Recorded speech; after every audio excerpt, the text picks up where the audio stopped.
అంటే లెఫ్ట్‌ది ఎప్పుడైనా సరే కిందకుంటుంది. రైట్‌ది ఎప్పుడైనా సరే పైకుంటుంది ఇట్లా. అయితే ఈ శూక్ర కణాలు యాక్టివ్‌గా ఉండాలంటే ఏం జేయాలి? నార్మల్లీ మీరు చూసినట్లయితే మనం చూస్తాము. ఫిష్ ఎగ్ ఉంటాయి గదా! ఫిషెస్ అంటే చేపలు.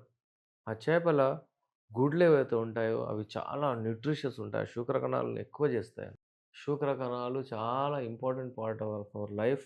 అవే మీ ముందుకు మీ వంశాన్ని ముందుకు తీసుకెళ్తాయి. అందుకే అవి హెల్త్ ఉన్నట్టు మీరు చూసుకోవాలి. శూక్ర కణాల గురించి ఇంకా డీటెయిల్‌గా మరి తర్వాత చేస్తుందాం మనము.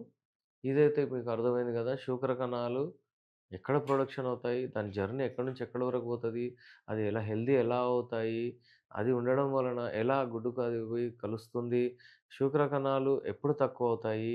శూక్ర కణాలు తక్కువవ్వడం వలన గూడా ప్రెగ్నెన్సీ ఉండదు. శూక్ర కణాల్లో మొటిలిటీ గూడా ఉండాలె. మొటిలిటీ అంటే అవి చాలా ఫాస్ట్ మూవ్ అవ్వాలి. చాలా మటుకు మొటిలిటీ లేకపోవడం వలన గూడా శూక్ర కణాలు అంటే మూవ్‌మెంట్ లేకపోవడం వలన ప్రెగ్నెన్సీ కన్సీవ్ అవ్వదు.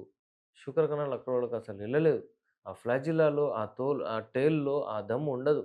అది మూవ్‌మెంట్ ముందుకు వెళ్ళలేవు అవి.